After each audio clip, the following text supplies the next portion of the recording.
I grabbed her, pulled her into the back of the van. And then she fought. She bit me hard, drew blood.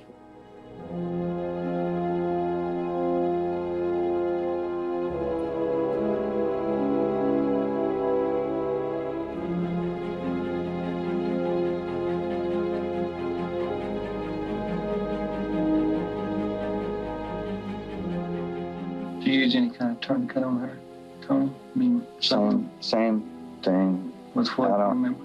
I don't recall. I just remember it was a yellow rope. He got the thrill from watching his victims die. He had the control. He was, in his mind, godlike. He could grant life or grant death. I felt like it was only a matter of time before the next body would show up. Anthony Shore is about as smart as a serial killer is, as I've seen in 30+ years of criminal justice. You hate to say he is diabolically brilliant. As detectives in Houston attend the latest discovery of a body, the relentlessness of the assassin's merciless handiwork begins to defy belief. The question arises, what could possibly be going on inside the mind of a serial killer?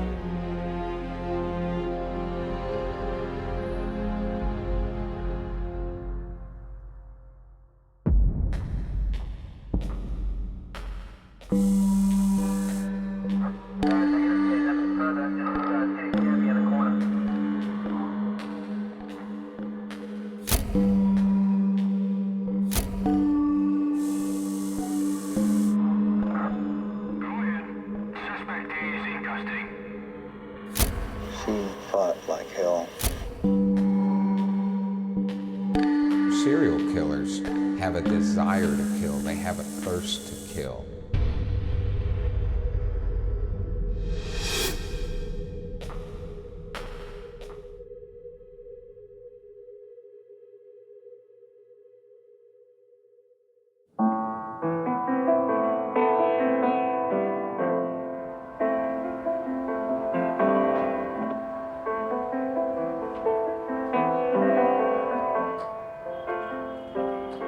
Early one Houston morning, on her way to a school for troubled youngsters, fate introduced teenager Lori Lee Tremble to a man she was ill-equipped to deal with. He had driven past her before, spotted that she was often alone at a bus stop. Anthony Shore recalls that day as particularly memorable.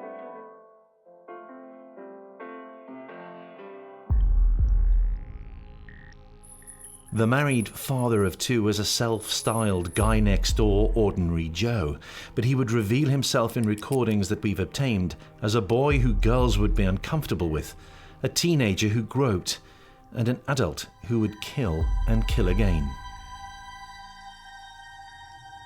Let's start with, at the start, just tell me. First is Lori Tremble. 14 years old. Lori's 14 years old. I mean, think about your children who are 14 years old. I mean, it's unfathomable what happened to her. And she was just the first. Lori Tremble, Tony Shore's first, as he calls her. By his version of events, she comes on to him. One morning, this girl comes up and asks me for a cigarette while I was at the stoplight. I asked if she needed a ride, and I gave her a ride. And a couple days went by. She saw me. I gave her a ride again to school. To school. The man claiming it was Lori Lee who was leading the 25-year-old Shore into a relationship knew she was at school. She and I became more than friends. He's trying very hard to make something that is very dark and sinister normal. She and I became involved just in the sense of kissing and, hello, goodbyes. I started giving her a ride on a semi-regular basis. He's trying to normalize the idea that he would pick up somebody else's child in the car, drive around with her, and that naturally one thing would lead to another. Laurie is tall for her age, precocious, playing at appearing like a young woman, but focused on catching the 0641 bus every day and getting to class on time. Laurie was walking to school, doing what thousands and millions of youngsters do every day. And here comes this predator. Shore targeted them because of their vulnerability. And one day it was misting rain. She saw me, asked me for a ride, and I wanted to get more involved in just the kissing and stuff. And it started off okay, and then she freaked out and said, "No, this ain't going anywhere." Let me out, threatened to tell on me. There's something that really speaks to his need to be understood, this need to kind of rationalize and normalize and get the listener on his side. So even here, you're beginning to see those traits of narcissism, those traits of, you know, I can get you on my side, I can make you understand what happened, I can make you understand the stuff that is so unbelievably not understandable. Shaw was married with 2 daughters, had a steady job, a nice home. He had a life. He had a lot to lose. And what happened? I undid her bra. Everything got out of hand. She freaked out, and we got into a fight. I tried to knock her out because I just really freaked out. Shaw reached into the back of the vehicle for a cord that he'd left there.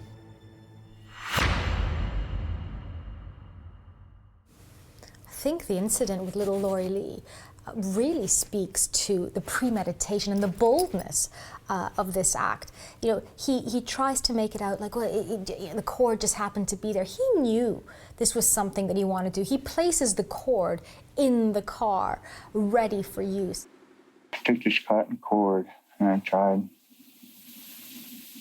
to make sure that she would never, ever tell anybody, even though I knew that was insane, and I strangled her. He got the thrill from watching his victims die. He had the control. He was, in his mind, godlike. He could grant life or grant death.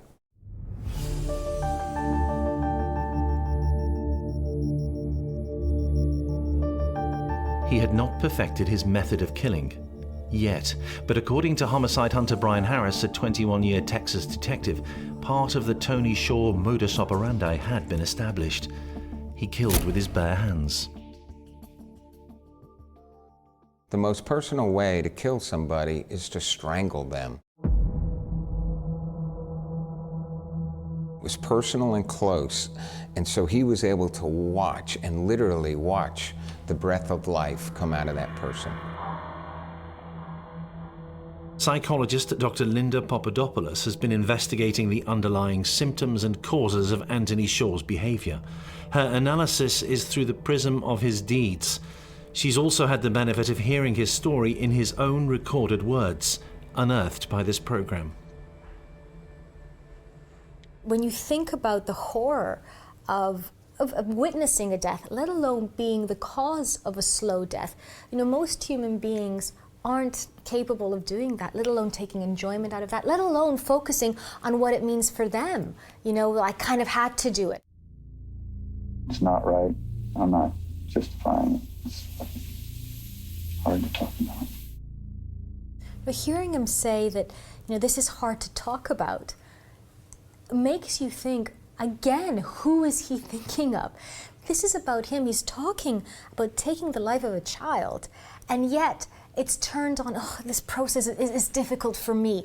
It's all about him. And I think this ability to detach, this complete and utter lack of empathy, doesn't just speak to the horror of what he did, but the potential of what he might do in future.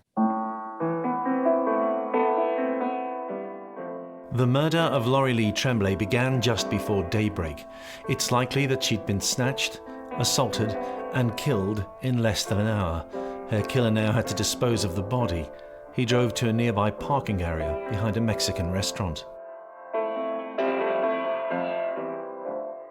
Anthony Shaw had strangled Laurie Lee to death. Having dumped her body, he went back to work as a phone repairman and later that night played piano at a local jazz club where he was known as Tony, the telephone man. This is his music. In his mind, the mistake he had made was to hurt himself. Anthony Shaw, with Laurie, used his fingers to strangle her, and he realized that his finger got hurt. When he was trying to strangle her, his finger got hurt, and so it was a learned behavior. He said, you know what, next time, I'm not going to have my finger in that position where it can hurt. Shaw would devise a way to ensure his fingers would not be hurt. His method would one day earn him the mantle of the Tourniquet Killer. For now, he was not a suspect in the murder of Laurie Lee Tremble. He was free to kill again.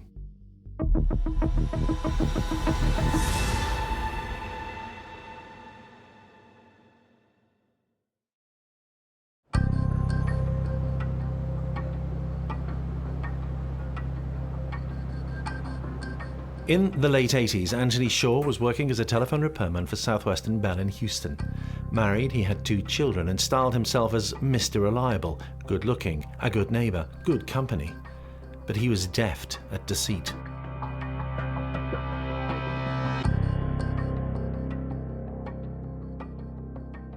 There's so many people coming out of the woodwork, particularly there's some people that contacted me that worked for the phone company who were just astonished, and they were dumbfounded. They said, I worked with him. I know him. I went to lunch with Anthony. Sure. I can't believe that's him. He was so nice, such a normal guy.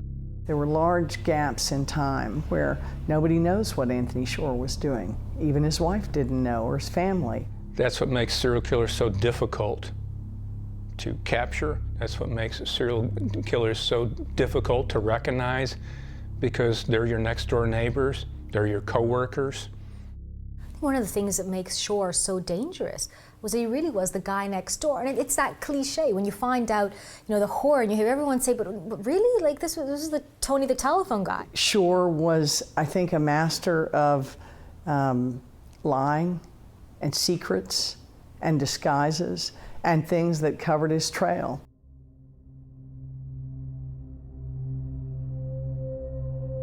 But if the truth of Shaw's past had been known to anyone in authority, he would have been a suspect in the murder of Laurie Lee. His sisters speak about the fact that he was sexually inappropriate and indeed sexually aggressive with their friends. So he would touch them when they didn't want to be touched. He would try and make them feel uncomfortable. He was a groper.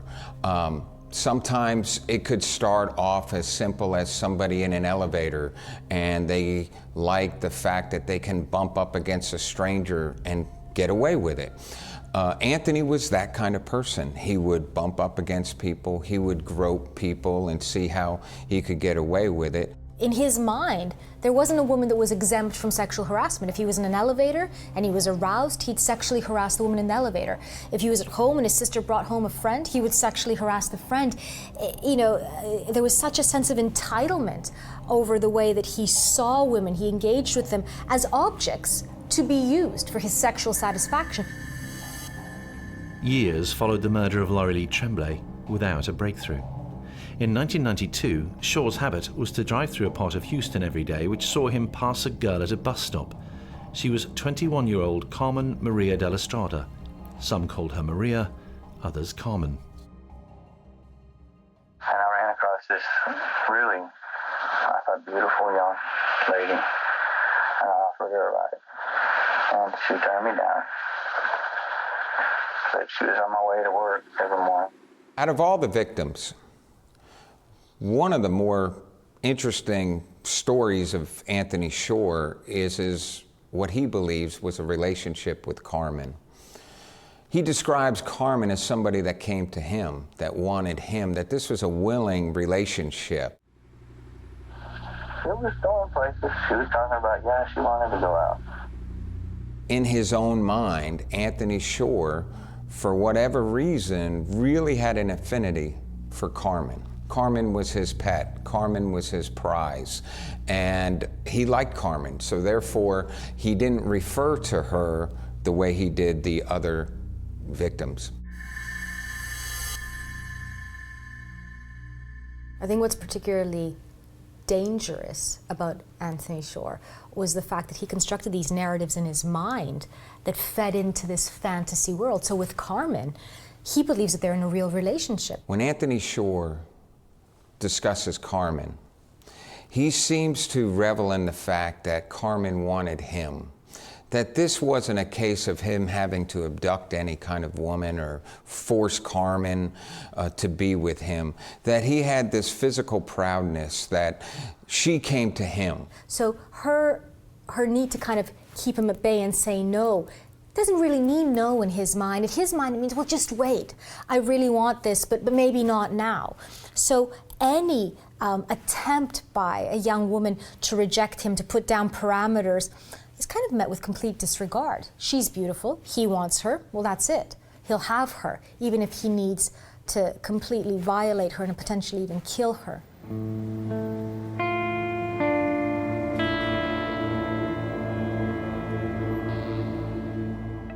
She was, again, you know, a hard worker, trying to help her family, you know, just taking public transportation to and from her work and just helping her family just go about life. And here she was again, vulnerable, by herself, no one else around.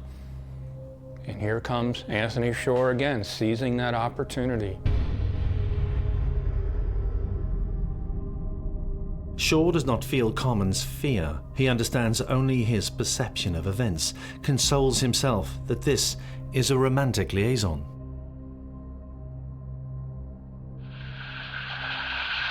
I remember I opened her blouse and she was resisting. So then I had this sick consumption that I was going to have her regardless. I wanted to possess her somehow. And my intention was to have sex with her initially, and that wasn't happening. She became real violent, just fighting, wanting to get out of the car. He begins to fear that, hold on a second, she's going to tell on me. Shore knows all too well what the reality now is. A woman he attacks is trying to break free. He reacts the same way that he had years earlier with Laurie Lee. Abducts her, rapes her, kills her in excruciating slow fashion, and then dumps her. And he speaks about this as if he has no choice, as if his safety obviously trumps any need for her to have a life, to grow up, to get married, to breathe. I remember I had a pair of shears, and she had on black shorts. I took them off. And her pantyhose, but I didn't cut her panties. I don't know why. It's like he's relaying a run-of-the-mill event. It's like he's relaying what happened on the way to work, you know, as if he kind of accidentally stepped into a puddle. It got out of hand, and she freaked out, and I knew this was not. This was going to be real bad. So I panicked. And this is truly telling of his lack of empathy, even though he tries to use words like, oh, you know, it was horrible, it shouldn't have happened. There's very little true empathy there. It started to become daylight. So to avoid discovery, again, I strangled her. In the case of Laurie Lee, Shore had hurt his fingers when attacking her. With Carmen Estrada, he used a weapon, one which still enabled him to slowly squeeze the life out of her. So what does he do? He gets a tourniquet. And it becomes his signature card, his calling card, and he gets good at it. And with that tourniquet, with every twist, he can tighten it and watch them start to die, loosen it, give them a gasp of air.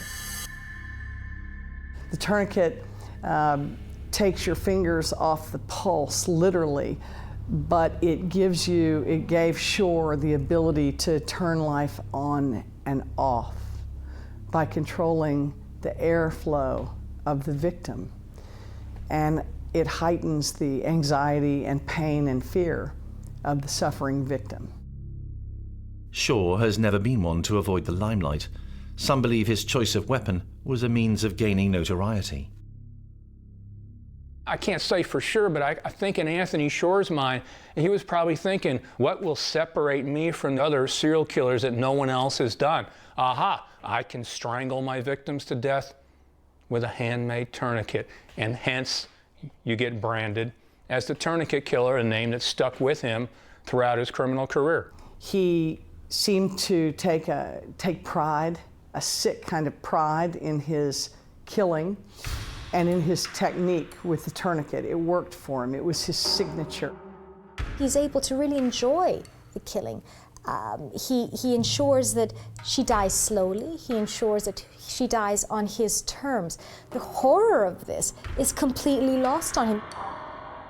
Shaw is not the typical low-functioning, one bad crime defendant.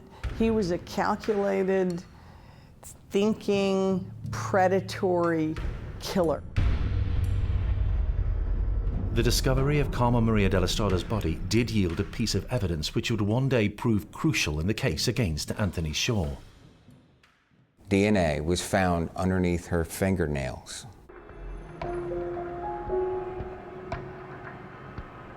The problem was, it was early days in DNA technology. And what sample detectives had did not match any on the Texas database. The murder of Carmen was not linked to that of Laurie Lee. Laurie hadn't been raped. Carmen was. Laurie had been strangled whilst Shaw had used a tourniquet to kill Carmen. Different MOs. And there were 6 years between the crimes. 18 months after the murder of Carmen Estrada, Shaw was still working in plain sight of those that he targeted. No young woman was safe in Houston. Well, here's a guy that worked for the phone company, telephone company, Southwestern Bell, as a repairman. I mean, that gives him access to, you know, so many different parts of town where you can basically spy on so many different people throughout the day. He had access to every neighborhood in Houston. He had a reason to be there. He had a marked vehicle. It made it totally easy for him to just look for victims. In October the following year, 18 months after Shaw had killed Carmen, he spotted a girl coming and going from a house. I'm guessing she was probably 16, 17 at the time. I'm not really sure how old. The victim was a young person whose house he surveilled for several days. She was young, she was attractive, and I was a phone man working outdoors, outside plant. And I worked down this street several times. I'd seen her coming home. I knew that she was a latchkey kid coming home from high school or whatever school she was going to. To me, this is so methodically calculated on his part as to how he picked his victims, and then, of course, what he did to his victims afterward. This was not some spontaneous spur of the moment. This was somebody who was so devious and so cunning in nature. Having broken into the house where the teenage girl lived, he waited until she returned from school. She entered. He pounced. Told her it was a burglary, got her cooperation, and tied her up with electrical cord and raped her. The young lady fought the way Laurie Lee and Carmen had. Shaw had killed them. Would he let his latest victim survive?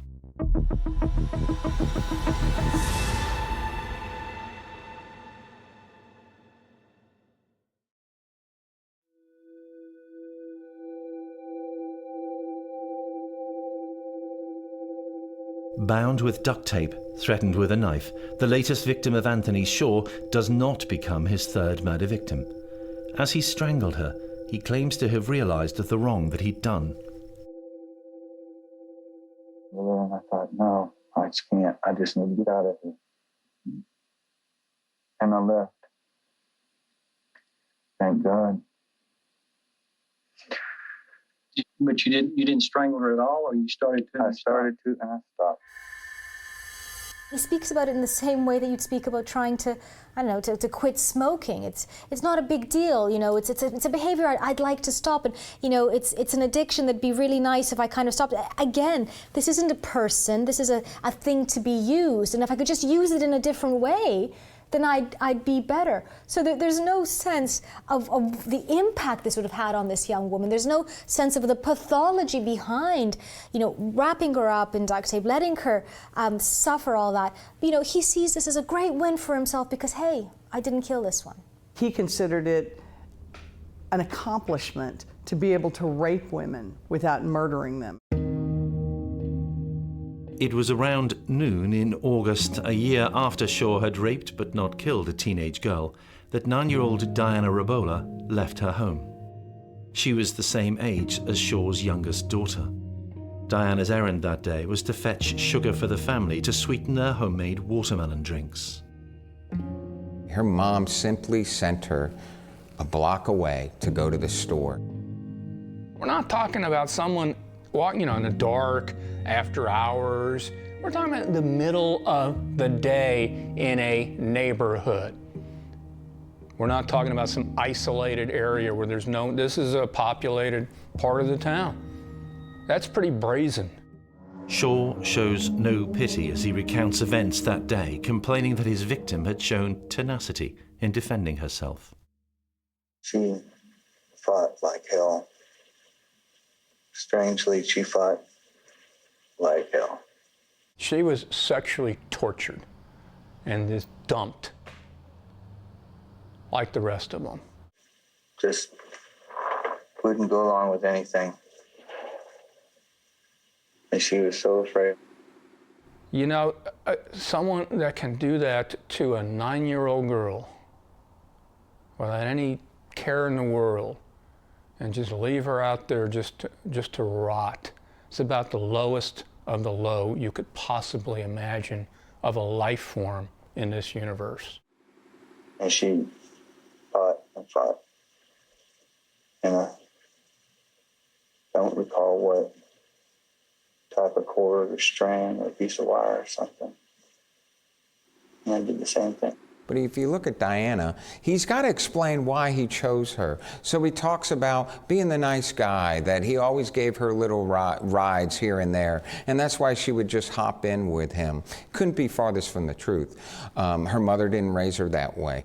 And Anthony Shore couldn't even give the family the dignity that they raised their daughter better than to just constantly hop in a car with a grown man. This was Anthony Shore taking advantage of a 9-year-old girl that he had no explanation on why he would snatch her off the street.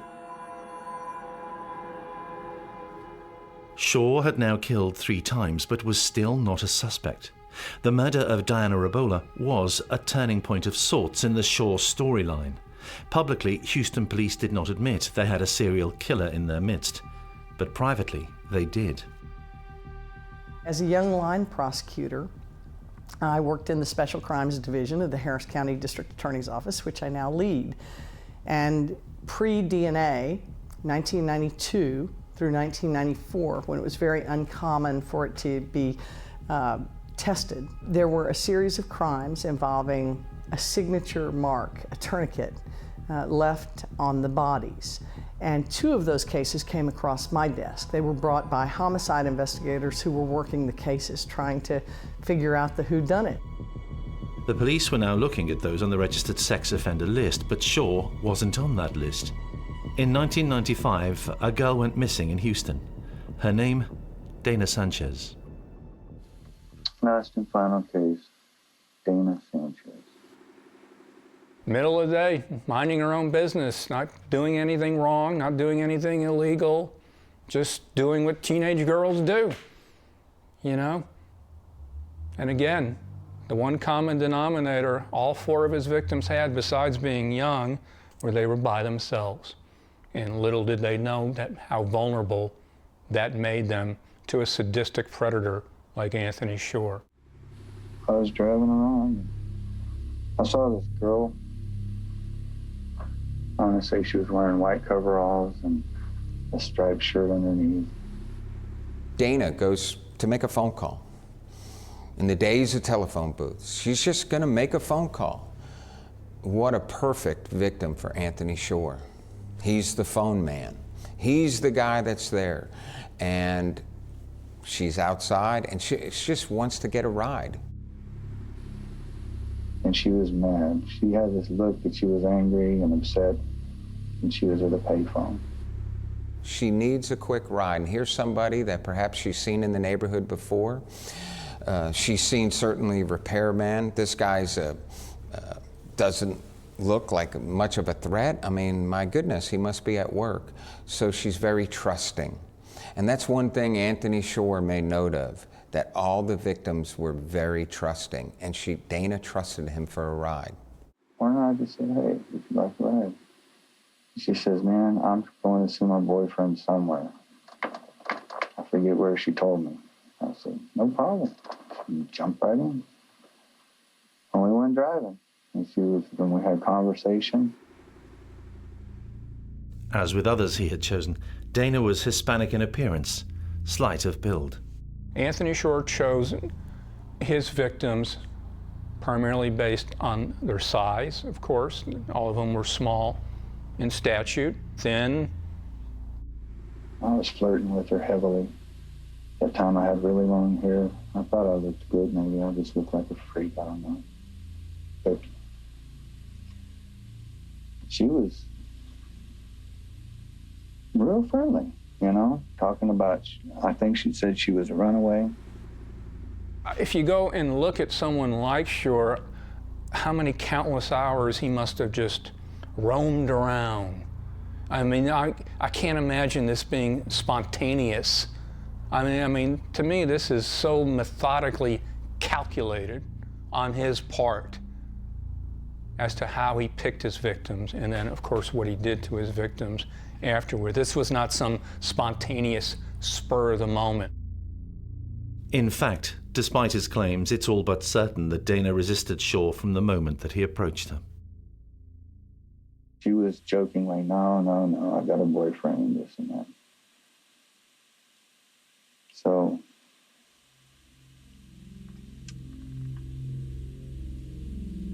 I grabbed her, pulled her into the back of the van. And then she fought. She bit me hard, drew blood, I forget, from my chest, I want to say. Mm-hmm.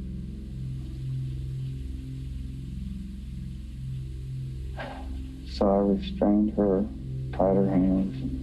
Twice. I want to say duct tape. I don't remember for sure, but I think duct tape. I remember that I taped her Right. face.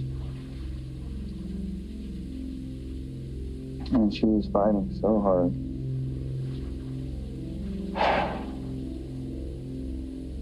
I knew there was nothing I could do to get out of this. And I used a ligature.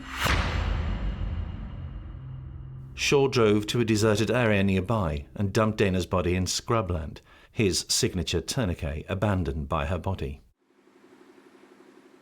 I didn't throw in a dumpster this time. I drove around somewhere away.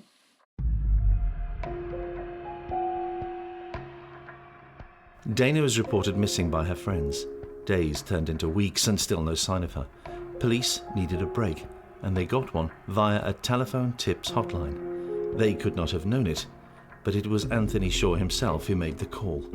There are those who believe he wanted the notoriety. So he has the audacity to contact a local news station and tip them off as to where the body could be found, just so he can make sure that he got credit for the latest murder in his own mind. That's mine.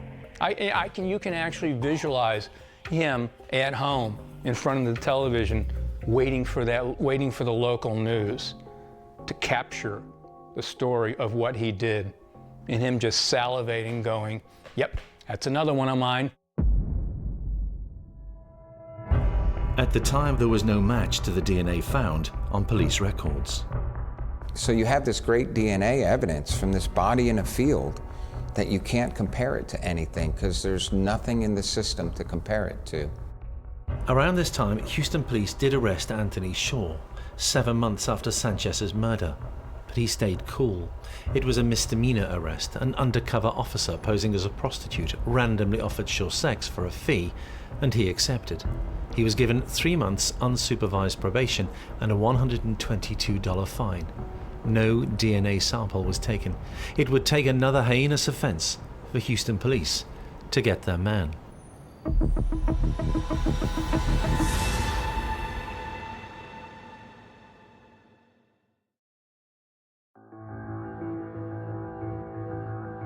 Over the decades that Shaw would spend talking to police, he aged, losing the long hair he thought had made him look so good.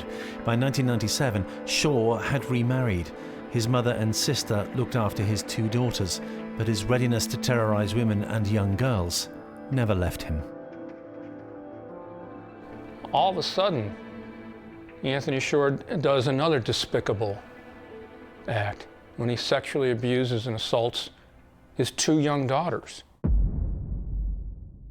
Because the laws had changed and DNA samples could and were taken from individuals charged with certain crimes, a law that didn't exist back in 1992 or 1994 when I investigated those other cases. Because of that, his sample was entered into CODIS, the national system for matching DNA to known individuals or unknown individuals. Shaw would eventually plead guilty to child molestation. He did not go to prison. He's arrested, convicted, put on probation like many sex offenders are, particularly on your first offense, so that's not a surprise. He was put on probation. But the catch was, and this led to his downfall, he had to submit DNA as a result of now being a convicted sex offender. And when his sample was entered into the CODIS database, it matched the old capital murders. In almost a strange, cathartic way, his daughters ends up solving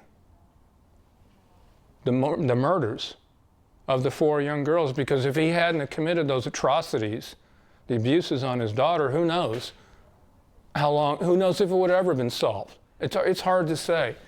So in a strange way, his family became his downfall. But it didn't happen overnight. Because of administrative failures, it took 6 years from the arrest of Shaw for sexually molesting his daughters to match his DNA to that found under the fingernails of Carmen Estrada. 11 hours into his police interview, he confessed.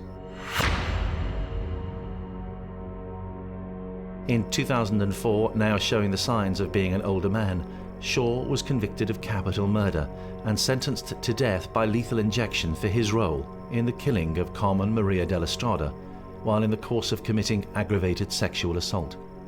Shaw also confessed to the murders of Lori Lee Tremble, Diana Rebollar and Dana Sanchez, as well as the aggravated sexual assault of a 14-year-old student. Shaw asked for and received the death penalty.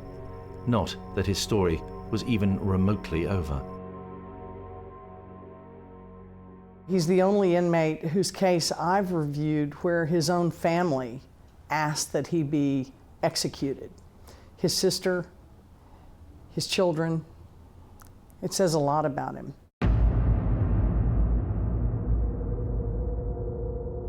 But during his years on death row, Shaw embarked on a game of cat and mouse with the authorities by hinting at other crimes he may have committed, so forcing them to open cold case files.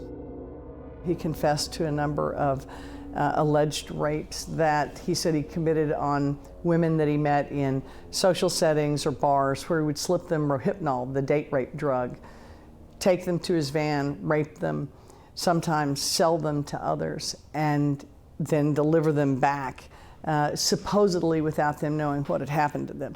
You know, it's hard to know what to believe from a serial killer, but It's easy to imagine other victims because Shore was prolific, but he was calculated.